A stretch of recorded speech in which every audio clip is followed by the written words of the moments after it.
دھڑام سے مٹکے آ کے ٹوٹے, سوئیاں, پتلے, اور بولا جادو تمہارا کیا ہو گیا, ختم. وہ نفسیاتی طور پہ مطمئن ہو گئے. جب نفسیاتی مطمئن ہوتا ہے تو عملی طور پہ بھی کچھ ہونا بند ہو جاتا ہے. ان کے بڑے, کیا بولوں یار, مسجد کے ممبر, کاش یہ موضوع یہاں کا ہے ہی نہیں, یہ تھڑے پہ چائے کے ہوٹل پہ بیٹھ کے بیان کرنے والا موضوع ہے, ٹھیک ہے نا, چھپڑے میں اکیلے میں. کیونکہ مجھے یہاں بیٹھ کے ان کو رسپیکٹ دینی پڑتی ہے, ان عاملوں کو. رسپیکٹ کا مطلب جتنی ذلیل کرنا چاہیے اتنا میں کر نہیں پاتا, مسجد کے تقدس اور احترام. ایک اور عامل ہیں یہاں بھی بڑے مشہور ہیں, ان کا کام ہی لوگوں کی بیویوں پہ قبضہ کرنا ہے, لیکن آپ ان کے نام مفتی بھی ہیں. عورتوں کے بنیان سونگتا ہے وہ آدمی, شرم نہیں آتی, بے غیرت آدمی. میں حضرت کی خدمت میں گیا تھا چند سال پہلے, شاید میری پہلی ملاقات تھی, تو میں نے ایک پھلترو دیکھا.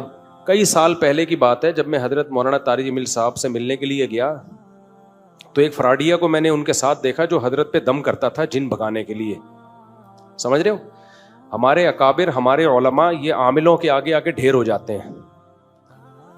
تبھی میں کہتا ہوں نا, میں اپنے بڑوں کو, حضرت مولانا طارق جمیل صاحب بھی ہمارے بڑوں میں سے ہیں, بزرگوں میں سے. ہم علم میں, تقوی میں اپنے آپ کو ان کی خاک کے برابر نہیں سمجھتے, لیکن یہ عامل لوگ سب کو بیوقوف بناتے ہیں, چاہے شیخ الحدیث ہو, چاہے رائیونڈ کے مقیمین میں سے ہو, چاہے کسی بزرگ کے خلیفہ ہوں.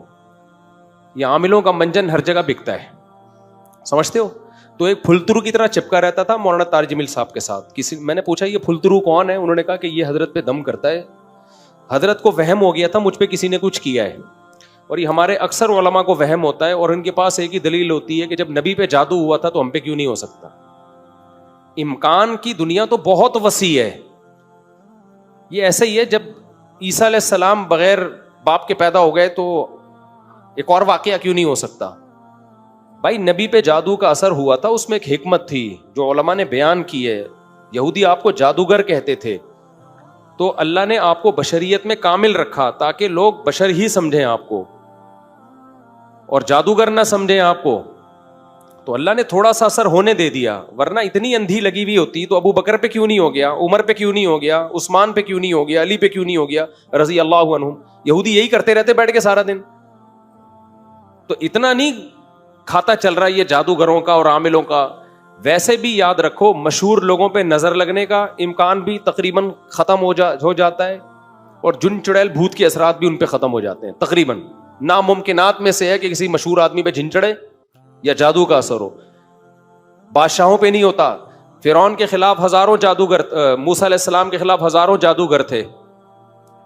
جب فرعون نے دھمکی دی ہے میں تمہیں ہاتھ پاؤں کاٹ کے قتل کر دوں گا, تو جادوگر یوں کر کے سانپ ادھر کا رخ کرتے اور سارے فرعون پہ بھیج دیتے وہ جادو. نہیں آئی میرا خیال ہے بات. وہ ساری رسیاں جو ابھی موسیٰ کے مقابلے میں پھینکی وہ کہاں پھینک دیتے کہ تو کاٹ کے تو دیکھ ہمارے ہاتھ پاؤں. بھائی ایک ماحول بنانا پڑتا ہے ان کو. یخیل الیہ من سحرہم انہا تسعی, انہوں نے مسمرزم کیا جس سے ان کو ایسا لگا کہ رسیاں ہیں, یہ لاٹھی سانپ ہے, حقیقت میں وہ سانپ نہیں بنی تھی. تو ہمارے بڑے بڑے اکابر اس میں بہت پھسل جاتے ہیں. میرے شیخ حضرت مفتی رشید احمد صاحب اس پہ بہت بولا کرتے تھے, اور میں نے تو زندگی گزاری ہے ان عاملوں کو جتنا میں جانتا ہوں. یہ سارے ان کے چہروں کی رونق پہ مت جایا کرو. یہ وہی ناٹک ہے جو میں بھی بتا نہیں رہا تھا. کچھ لوگ غریبوں والا ڈریس پہن کے گھوم رہے ہوتے ہیں, ایسا لگتا ہے غریب کے بچے ہیں. الو کے پٹھو, تم تمیز سے جو تمہیں اللہ نے جتنا مال دیا اس حساب سے لباس پہنو نا. کیوں ناٹک کرتے ہو, پٹپٹیوں پہ گھوم رہے ہوتے ہو تم ایسے غریب چہرے سے, لگتا ہے جیسے دل چاہتا ہے سکن. نارمل لائف کیوں نہیں گزارتے؟ تو اب ہمارے علماء کو دماغی کام بہت ہوتے ہیں ان کے, خوب سمجھ لو. پھر اللہ کا خوف بھی ہوتا ہے, تہجد بھی ہوتی ہے, اس سے تھکاوٹ ہوتی ہے, پریشانی ہوتی ہے, نیندیں اڑتی ہیں راتوں کی. فوراً دماغ میں کوئی پھلترو آ کے بول دیتا ہے کہ آپ پہ جادو ہوا ہے, میں اتاروں گا. وہ دم بم کرتا ہے, نفسیاتی ایک اثر ہو جاتا ہے انسان کے, ہے ان قوت انفعالیہ ہوتی ہے انسان میں. وہ سمجھتے ہیں یہ پہنچا ہوا ہے. پھر ان کی باتیں نہ سر نہ پیر, ان عاملوں کی. وہ ایسی الٹی اوٹ پٹانگ باتیں کرتے ہیں, ہمارے اکابر سمجھتے ہیں کہ پہنچا ہوا نہیں ہے, بلکہ کو بہت ہی زیادہ پہنچا ہوا ہے کہ ہماری بھی سمجھ میں نہیں آ رہا کیا کہہ رہا ہے, یہ اتنا پہنچا ہوا ہے. تو میں حضرت کی خدمت میں گیا تھا چند سال پہلے, شاید میری پہلی ملاقات تھی, تو میں نے ایک پھلترو دیکھا. دوبارہ گیا تو بھی بعد میں پتا چلا پھلترو ہے. پہلی دفعہ میں تھوڑی پتا چلتا ہے, پہلی دفعہ میں تو ہوتا ہے شاید ویسے ہی بیٹھا ہو. پھر ویڈیو میں دیکھا چپکا ہوا جا رہا ہے. میں نے کہا یہ ہے کون؟ کسی نے بتایا حضرت کا جن اتارتا ہے. میں نے ان کے اسسٹنٹ کو, شاگرد تھا کوئی, میں نے کہا حضرت کو پیغام پہنچا دو, خدا کے لیے اس پھلترو کو ہٹائیں, یہ آپ پہ کوئی جن نہیں ہے, کوئی چڑیل, کوئی بھوت نہیں ہے, آپ اتنے بڑے آدمی ہو. تو یہ ہٹائیں اپنے آپ سے. لیکن حضرت کو تھا کہ شاید کوئی پہنچا ہوا. اس پھلترو نے اتنا کیش کرایا ہے مولانا طارق جمیل صاحب کو. اب تو چونکہ بات لیک آؤٹ ہو گئی ہے نا, نعیم بٹ صاحب نے کر دی ہے لیک آؤٹ, تو پھلترو کو چاہیے اب الجھے نعیم بٹ صاحب سے. انہوں نے لیک کر دیا, اللہ کا بڑا فضل ہے, بہادری والا کام خاندانی کر دیا. میں نام نہیں لینا چاہتا تھا کہ اسپیسیفک لوگوں کا نام لے کے ان کی بات کرنا بلا وجہ کی دشمنی ہے. کوئی ایک پھلترو ہو تو آدمی نام بھی لینا. یہ سب پھلترو ہی ہوتے ہیں, بڑے مشہور لوگوں کے ساتھ چپکتے ہیں. یہ ان کے چپل یہ اتاریں گے, بوٹ یہ پالش کریں گے, مالشیں کریں گے, اور حضرت جی. حضرتوں کو پتہ ہی نہیں. ہمارے ساتھ بہت فراڈ ہوئے ہیں ایسے. عاملوں کو تو میں لفٹ ہی نہیں کراتا نا, دوسرے قسم کے فراڈ ہوئے ہیں پیسوں کے معاملات میں. ہمارے نام کو کیش کرا کے چندہ لینا شروع کر دیا, اس طرح کے ہمارے ساتھ ہوتے ہیں. تو میں نے حضرت کو پیغام بھجوایا تھا, حضرت اس کو ہٹاؤ, یہ بہت کیش کرائے گا آپ کو. تو کسی نے کہا کیا دلیل ہے آپ کے پاس فراڈی ہے؟ بھائی یہی دلیل ہے کہ جن چڑیل بھوت بگانے کا کام کرتا ہے, اس سے زیادہ مزید کسی دلیل کی ضرورت نہیں ہے, یہی دلیل کافی ہے. لیکن نہیں ہٹایا حضرت نے. وہ آرمی کے جنرل بول رہا ہے کہ جب مولانا طارق جمیل صاحب کا جن ایک آدمی بھگا رہا ہے, وہ تو پہنچی بھی فوجی جرنیل بٹھا کے نا اپنی چڑیلیں اور بھوتیں بھگوا رہے ہیں اس سے, ان 2 ٹکوں کے لوگوں سے جن کے پاس گٹکا خریدنے کے پیسے نہیں ہوتے تھے. تو یہی دوسرا فراڈی ہے, وہ بھی مشہور ہے. ابھی کیا نام لوں میں اس کا؟ نعیم بٹ صاحب نے نام لیا, انہی کا کلپ دیکھیں. تو میرے کلپ کے ساتھ میں ایڈمن سے کہوں گا نعیم بٹ صاحب کا کلپ چلا دیں. وہ بھی منجن بیچ رہا ہے. بھائی 5 روپے اس کی جیب میں نہیں ہوتے تھے, اس کو کوئی جانتا نہیں تھا. ہمارے علماء نے اس کو باپ بنا دیا اتنا بڑا. اس کے بعد وہ جو پھیلے ہیں ان کی, تو کیا ان کی کوئی ریسرچ نہیں ہے بھائی. یہ جو کاپی پیسٹ گوگل سے کر کے رسالے چھاپے جا رہے ہیں. آپ کو یہ بیماری ہے 356.5 دفعہ یہ کلمہ پڑھو یہ ٹھیک ہو جائے گی. ابے تجھے کیا خواب آیا ہے, تجھے الہام ہوا ہے کیا؟ اتنے وظیفے مارکیٹ میں ٹھک ٹھک ٹھک کر کے وظیفے آ رہے ہیں. یا تو الہام ہوا ہوگا, یا خواب آیا ہوگا, یا کوئی تجربہ ہوگا. تو تجربوں سے کتنے وظیفوں کا تجربہ ہو گیا ہوگا. ایک بات ہے نا, میرے پیٹ میں درد ہے, یہ والا وظیفہ. میرے جو ہے وہ پیٹ میں مسئلہ ہے, تو آپ یہ والا وظیفہ, فلانا والا وظیفہ. آپ کا کہاں سے اتنے تجربے آ گئے؟ کوئی الہام ہوا ہے کیا؟ ہو تم ہماری طرح کے انسان ہو, اتنے کیسے پہنچ گئے؟ کہتے ہیں حضرت جی پہنچے ہوئے بہت ہیں. کیوں پہنچ گئے؟ ہم بھی تو اسی سوسائٹی میں ہیں. ٹھیک ہے ہم بہت نیک نہیں ہیں, ہم نہیں کہتے ہم بہت نیک ہیں, لیکن اتنے برے بھی نہیں ہیں یار. ہم نہیں پہنچے. اور یہ 2 دن میں پتہ نہیں ایک سی پروازوں پہ پروازیں طے کر کے کیا کھا رہے ہو تم؟ کچھ اور کھاتے ہو تم, روزانہ زمزم پیتے ہو. کیا خیال ہے وہی پانی پیتے ہو نا نلکوں کا جو ہم پیتے ہیں؟ تھوڑی بہت کوتاہیاں ہم میں بھی ہیں, تم میں بھی ہوں گی, ہم سے بھی غلطیاں ہوتی ہیں, ہم اللہ سے توبہ استغفار کرتے ہیں, تم سے بھی ہوتی ہوگی, یا تم کوئی دودھ کے دھلے ہوئے ہو. تبھی میں بول رہا ہوں نارمل لائف گزارا کرو. بزرگ بھی نارملی اچھے لگتے ہیں. بہت زیادہ پہنچا ہوا بزرگ ہے سمجھو نہیں پہنچا ہوا. بزرگ وہی اچھا ہوتا ہے جو نارمل. اور ہمارے جتنے اکابر ہیں وہ سب نارمل لائف گزارتے تھے, کبھی انہوں نے بڑے بڑے دعوے نہیں کیے. مولانا شرف علی تھانوی رحمۃ اللہ علیہ کی سیرت اٹھا کے دیکھو, ایسی خاندانی ان کی تحریریں ہیں. حالانکہ واقعی وہ پہنچے ہوئے تھے,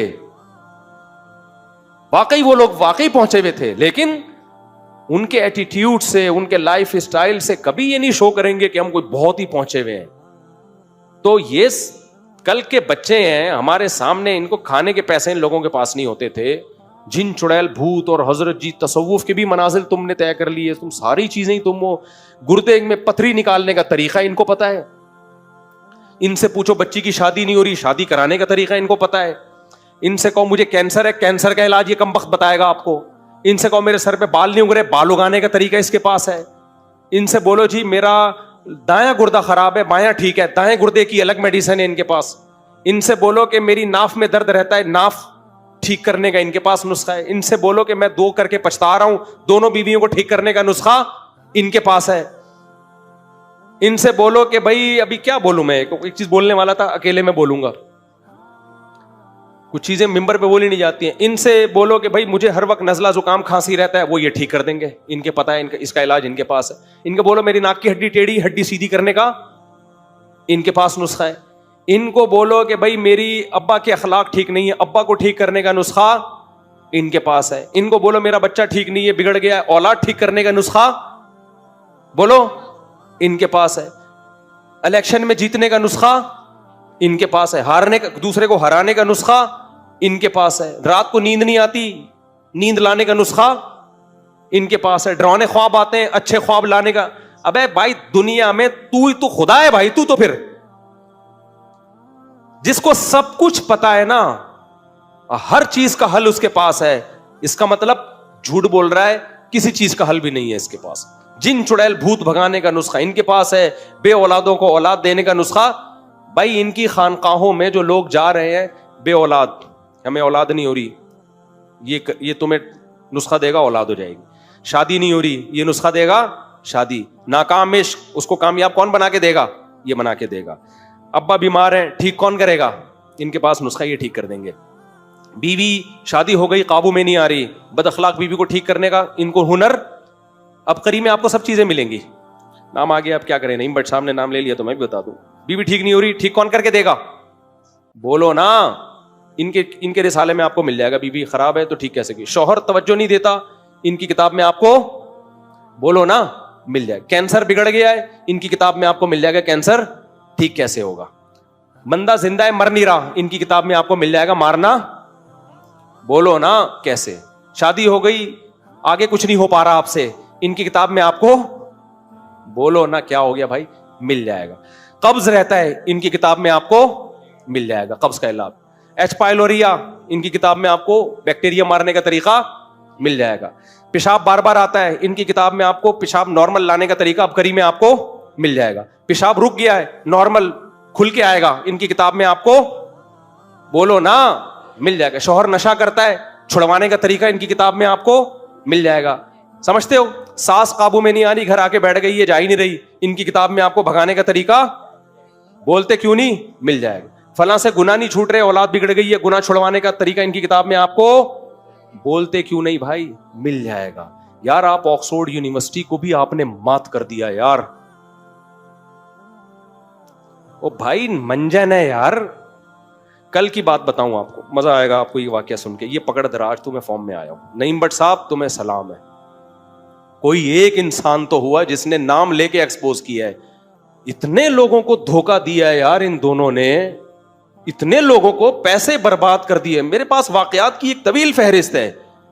بھائی نہ یہ حکیم ہے نہ یہ روحانی ہے, کسی ریلائبل حکیم سے علاج کراؤ, باقاعدہ پڑھا ہوا ہو وہ, تجربہ ہو اس کا. کسی ڈاکٹر مر گئے کہ ڈاکٹر. میں کل کا واقعہ سناتا ہوں آپ کو, مزہ آئے گا انشاءاللہ. کل ایک خاتون, میں فون نہیں اٹھاتا, ہمارے ایک دوست نے کہا بہت ضرورت مند خاتون ہے, مفتی صاحب کائنڈلی ان کا فون اٹھا لیں. اور میرا خیال ہے بتانے میں کوئی حرج نہیں ہے. وہ خاتون کہہ رہی تھی آپ بتا دیں, بیان میں سنتی ہوں شوق سے, کوئی حرج نہیں ہے. فون کیا, میرے بیٹی کے لیے ایک فلاں ملک سے رشتہ آیا ہے. میری بیٹی کے لیے, بولو, کل کی بات ہے, فلاں ملک سے رشتہ آیا. کہہ رہی ہے میں نے استخارہ نکالا, پہلے خود نکالا, 10 دفعہ کیا, کبھی کالا آ رہا ہے, کبھی نیلا آ رہا ہے, کبھی پیلا آ رہا ہے. کنفیوز کہ میں یہ رشتے میں, کیونکہ اکلوتی بیٹی ہے, میں جلد بازی نہیں کرنا چاہتی. کہہ رہی ہے پھر میں نے بہت سے مفتیوں سے, بزرگوں سے استخارہ نکلوایا. انہوں نے کہا کہ یہ لڑکا آپ کی بچی کے لیے سوٹیبل نہیں ہے, شادی کر لیں, چند مہینے میں طلاق ہو جائے گی. صحیح ہے. میں پہلے پوری بات ان کی سن رہا ہوں کہ آپ پہلے بولیں آپ کے دل میں کیا ہے. پھر ہم نے فلاں ادارے کے مفتی سے, بزرگ سے, عالم سے استخارہ نکلوایا, بزرگ سے. انہوں نے کہا کہ مناسب معلوم نہیں ہوتا. بہت سارے لوگوں سے نکلوایا ہے, تقریباً سبھی یہی کہہ رہے ہیں کہ یہ مناسب نہیں ہے, ہم بہت کنفیوز ہو گئے ہیں. میں نے کہا آپ اس لڑکے کے بارے میں کیا جانتی ہیں جس نے آپ کی بچی کے لیے پیغام بھیجا؟ آپ نے اس کے دوستوں سے, قریب کے لوگوں سے معلومات لی. انہوں نے کہا ہم نے ایک اپنے ریلیٹو کو وہاں بھیجا تھا, وہ ریلیٹو اس کو بچپن سے جانتا ہے, اور اس نے بتایا کہ لڑکا بہت اچھا ہے, اگرچہ یورپ امریکہ میں رہتا ہے, باہر ملک میں, لیکن وہاں کے ماحول سے بگڑا نہیں ہے, نیک لڑکا ہے, کھاتا پیتی فیملی ہے, جمعے کی نماز اور یہ نمازیں, اور وہ جو ایک تمیز کی ہوتی ہے وہ اس کو, وہ ذمہ داری لے رہے ہیں, بندہ ٹھیک. میں نے کہا آنکھ بند کر کے کر دیں جب بندہ ٹھیک ہے, اتنی انکوائری کر لی آپ نے. کہہ رہی ہے نہیں وہ فلاں بھی کہہ رہے ہیں کہ یہ آیا ہے, فلاں بھی کہہ رہے ہیں. میں نے کہا سارے گدھے ہیں. اب وہ خاتون کو توقع نہیں تھی کہ میں اس اسٹائل سے بات کروں گا. دیکھو کسی کی عقیدت، جاہل کی عقیدت نکالنے کے لیے نا دلائل سے زیادہ اسٹائل کی ضرورت ہوتی ہے، سمجھتے ہو؟ جاہلوں کی عقیدت دل سے نکالنے کے لیے دلائل سے زیادہ اسٹائل مؤثر ہوتا ہے. جیسے کوئی کسی کی عقیدت، جاہل کوئی شرابی زانی کی عقیدت دل میں لے کے بیٹھا ہو تو آپ کیا بولے؟ فراڈی ہے، فراڈی، تاکہ اس کے دل سے دھچکے لگے اس پہ جا کے، اس کو دماغ میں جو یہ بزرگی کا کانسیپٹ ہے نا یہ نکلے. تو میں نے کہا گدھے ہیں سارے ایک نمبر کے. میں نے کہا ان کمبختوں کی اپنی بیٹی کا اتنا اچھا رشتہ آتا نا، ایک بھی استخارہ نہیں نکلواتا، فوراً ہاں کرتا. دوسرے کی بچی کا ان کو غم نہیں ہے. رشتے آج کل کتنے مشکل ہے یار. ایک انسان کا بچہ اتنا اچھا بھلا کھاتا پیتا آدمی اور نیک بھی ہے، لوگ کہہ رہے ہیں اب اس سے زیادہ کہ تو ہم مکلف ہی نہیں ہے نا، ہم کو لیپ ٹاپ تھوڑی کروائیں گے. یہ تو یہاں کا نہیں پتا ہوتا، اپنے کزنوں کا نہیں پتا ہوتا، وہ بعد میں پتا چلتا ہے. میں نے کہا ہم اسباب کے مکلف ہیں، اگر اسباب سے ہمیں لگ رہا ہے، باقی علم الغیب تو میرے پاس بھی نہیں ہے. میں نے کہا کل ایسا نہ ہو طلاق ہو تو آپ بولے مفتی صاحب نے بولا تھا، تو وہ تو کسی کو نہیں پتا ہوتا. جب ایک گراؤنڈ ریئلٹی ہے، تحقیق کروا لی قریبی لوگوں نے. میں نے کہا ایسا تو نہیں جو اس کی تحقیق کر رہے ہیں وہ بھی آپ کے خیر خواہ ہیں؟ کہہ رہے ہاں. میں نے کہا پھر کیوں انکار کر رہی ہو؟ حدیث میں آتا ہے کہ جب کوئی اچھے اخلاق والا آدمی نکاح کا پیغام بھیجے، اس کے دین اخلاق، میں نے کہا پرسنالٹی بھی چیک کر لیں، خالی اخلاق نہیں ہوتے. تو وہ آپ کی بچی سے میچ کر رہی ہے نہیں کر رہی پرسنالٹی؟ انہوں نے کہا سب سیٹ ہے، روکے کرو. نہیں میرے بھی کالا آیا تھا، اس کے بھی نیلا آیا، اس کا بھی پیلا آیا، اس کا بھی گلابی. میں نے کہا ان کو تم نہیں کہہ سکتے تھے کہ بیچاری مسئلہ پوچھ رہی. میں نے کہا جتنے لوگوں نے استخارہ نکال کے آپ کو بتایا سارے کیا ہیں؟ بار بار آپ بزرگ تھوڑی ہوتے ہیں. میں نے کہا گدھے ہیں یہ. کہہ رہی ہے نہیں دیکھیں وہ بزرگ بھی وہی بات کر رہے تھے جو دوسرے والے، دونوں کی باتیں سیم. میں نے کہا دو گدھے جب بولتے ہیں سیم بولتے ہیں. کبھی ایسا نہیں ہوتا کہ وہ گدھا ڈھیچو ڈھیچو کر رہا ہے اور یہ میں کر رہا ہے. وہ خاتون بیچاری نا ایک دم کھلکھلا کے ہنس پڑی نا بیچاری، غیر اختیاری نہیں ہوتا، کیونکہ اس کے دل میں ان کی بزرگی کا ایک سافٹ ویئر انسٹال ہوئے ہیں نا. بزرگ نہیں تھے، نہ مولوی تھے، نہ مفتی تھے. مفتی کا لفظ تو کہیں بھی تھوپ دو. عاملوں نے، جن چڑیل بھوت بھگانے والوں نے اپنے نام کے ساتھ مفتی لگایا ہوا ہوتا ہے. کون چیک کر رہا ہے کہ مفتی ہے بھی کہ نہیں ہے؟ تو میں نے کہا یہ سب گدھے ہیں، کیونکہ گدھا جس علاقے کا بھی ہو اس نے ڈھینچو ڈھینچو ہی کرنا ہے. سب کی بات کیا ہوتی ہے؟ سیم. تو میں نے کہا بھائی بندہ سمجھ میں آ رہا ہے استخارے کا یہ مطلب ہی نہیں ہے نیلا کالا پیلا گلابی گلاب جامن اور لڈو نکلے آپ کو خواب میں. استخارہ تو دعا ہے. جس نبی نے استخارے کی دعا کا حکم دیا، دعا تو قبول ہوتی ہے نا، نظر تھوڑی آتا ہے دعا میں، کچھ مشورہ تھوڑی ہے اللہ سے. یہ جس نبی نے استخارے کا کہا، اسی نبی نے یہ بھی تو کہا ہے کہ جب کوئی اچھا آدمی نکاح کا پیغام بھیجے تو ہاں کیا کرو. یہ تھوڑی کہا کہ استخارہ نکال کے نہ کر دو اس کو. میں نے کہا ان کی اپنی بیٹیاں نہیں ہیں اس لیے ان کو فکر نہیں ہے. اپنی بیٹی ہوتی، میں نے کہا یہ سارے کوئی نہیں نیلا پیلا نکالتا. کہتے ہیں یورپ کا رشتہ آیا ہے بیٹا، صحیح ہے نا، باہر ہے بندہ اسٹیبل ہے. کراچی میں کیا پتا آج رشتہ ہے کل ڈاکو مار کے بچی کو بیوہ کر دیں. یہاں تو کوئی بھروسہ ہی نہیں ہے. یورپ والے لوگ یہاں آتے ہیں بیویوں کو بیوہ کر کے جاتے ہیں بیچارے. تو یہاں کے حالات ایسے چل رہے ہیں. میں نے کہا بہترین. ہاں اب آگے کہ وہ کس ماحول میں رہتا ہے، وہاں اسلامی سوسائٹی میں مسلمان جہاں زیادہ ہوں تو وہاں تربیت کا ہوتی ہے، لیکن جہاں مسلم کمیونٹی کم ہے وہاں تربیت آگے اولاد کی بڑی. وہ اس پہلو پہ غور کر لیں. تو سمجھ رہے ہو کہ نہیں سمجھ رہے ہو؟ بھائی یہ مذہب کا بہت غلط استعمال ہو رہا ہے. تو میں نے حضرت کو پیغام بھجوایا تھا لیکن پتہ نہیں کسی نے دیا کہ نہیں دیا. میں نے کہا یہ جو پھل درو آپ کے ساتھ چپکا ہوا ہے نا، یہ جن چڑیل بھوت بھگانے کے لیے یہ خود ہی بھوت کی طرح چپکا ہوا ہے، اس کو بھگاؤ یہاں سے. پتہ نہیں حضرت کو کسی نے پیغام دیا یا نہیں دیا، رہ گیا. یہ مٹکے وٹکے توڑنا، سوئیاں نکلنا، یہ سب دماغ کا کھیل ہوتا ہے. سمجھ رہے ہو؟ یہ سب دماغ کو کیپچر کرتے ہیں. یخیل الیہ من سحرہم انہا تسعی. قرآن کہتا ہے جادوگروں نے جو لاٹھیاں ڈالی تو مسمرزم کیا، سامنے والے کے دماغوں کو کیپچر کیا، جس سے یہ لگا کہ یہ لاٹھیاں سانپ ہیں. حقیقت میں وہ سانپ نہیں تھیں. جب یہ عامل لوگ مٹکے توڑتے ہیں، اس میں سے سوئیاں نکالتے ہیں اور یہ انڈے گندے سڑے ہوئے نکلتے ہیں اور لگتا ہے جادو ٹوٹ گیا. کچھ بھی نہیں ٹوٹ رہا ہوتا. یا تو کوئی بندہ چھپا کے بٹھایا ہوا ہوتا ہے مٹکا پھینکنے کے لیے. ایک کیس یہ بھی، یا تو مسمرزم کرتے ہیں. ایک کیس میرے سامنے آیا، ایک عامل گیا ایک گھر میں سروے کیا. یہ سروے پتہ ہے کیا کر رہے ہوتے ہیں؟ جن نہیں سونگ رہے ہوتے، یہ جن من نہیں سونگ رہے ہوتے. یہ سروے کرتے ہیں کہ یہاں کہاں کہاں سے ان کو الو بنایا جا سکتا ہے. وہ یوں کر کے دیکھ رہا ہوگا ایک مٹکا یہاں سے بھی فائر کروایا جا سکتا ہے. ایک مٹکا اس عامل نے یہی کیا. گیا ان کا گھر سونگا, دیکھ رہا ہے کہ یہاں لوکیشن ایسی ہے کہ یہاں سے ہم کر سکتے ہیں سب کچھ, اور بولا کیا علاج ہوگا, اور اپنے 2-4 فراڈی بٹھا دیے دیوار کے چاروں طرف مٹکے لے کے, سڑے ہوئے نا اس میں سوئیاں ہوئی ہیں جو ڈرامے بازی انہوں نے کرنی ہوتی. پھر سب گھر والوں کو بٹھا دیا, یوں عمل کرتے کرتے کرتے کرتے ان کو سیٹ کیا ہوا تھا, جب میں اشارہ کروں نا چاروں نے ایک اس ٹائم پہ مٹکا پھینکنا ہے, یہ 4 مٹکے پھینکنے, دھڑام سے مٹکے آ کے ٹوٹے, سوئیاں پتلے, پر بولا جادو تمہارا کیا ہو گیا, ختم. وہ نفسیاتی طور پہ مطمئن ہو گئے. جب نفسیاتی مطمئن ہوتا ہے تو عملی طور پہ بھی کچھ ہونا بند ہو جاتا ہے. ان کے بڑے کیا بولوں یار, مسجد کے ممبر, کاش یہ موضوع یہاں کا ہے ہی نہیں, یہ تھڑے پہ چائے کے ہوٹل پہ بیٹھ کے بیان کرنے والا موضوع ہے, ٹھیک ہے نا, چھپڑے میں اکیلے میں. کیونکہ مجھے یہاں بیٹھ کے ان کو رسپیکٹ دینی پڑتی ہے, ان عاملوں کو. رسپیکٹ کا مطلب جتنی ذلیل کرنا چاہیے اتنا میں کر نہیں پاتا, مسجد کے تقدس اور احترام. ایک اور عامل ہیں یہاں بھی بڑے مشہور ہیں, ان کا کام ہی لوگوں کی بیویوں پہ قبضہ کرنا ہے, لیکن آپ ان کے نام مفتی بھی ہیں. عورتوں کے بنیان سونگتا ہے وہ آدمی, شرم نہیں آتی, بے غیرت آدمی. اور تم اس سے بڑے بے غیرت ہو جو اپنی بیویوں کے بنیان کسی کمینے کو سنگواتے ہو اور پھر بولتے ہو شیخ الحدیث ہے یہ. کسی کا باپ بھی بنیان سوکھ کے نہیں بتا سکتا اس پہ جن ہے, جادو ہے, چڑیل ہے, بھوت ہے. بنیان کا جادو جن چڑیل سے کوئی تعلق نہیں ہے. تو یہ شرم نہیں آتی, تو نے میری بیوی کا بنیان مانگا کیسے ہے؟ سمجھ میں نہیں آ رہی میرا خیال ہے بات. یہ ڈرامے باز لوگ ہیں, چیخ چیخ کے تھک گئے یار, ہم نہیں سمجھ میں آ رہی. پھر ہمیں لوگ کہتے ہیں حضرت جی بھی تو, بھائی حضرت جی کو نہیں پتا یار, ہر چیز حضرت جی کو نہیں پتا ہوتی, صحیح ہے نا. یہ بیوقوف بناتے ہیں لوگوں کو. نہیں آئی اس میں جاؤ تو نعیم بھائی صاحب کو بھائی سلام, آپ سب لوگ یوں سلوٹ کر دیں ایک دفعہ. بھائی یہ ذرا کیمرہ ان کی طرف کرو, نعیم بھٹ صاحب کو سب کی طرف سے کر دے, سب کو دکھا دے یار.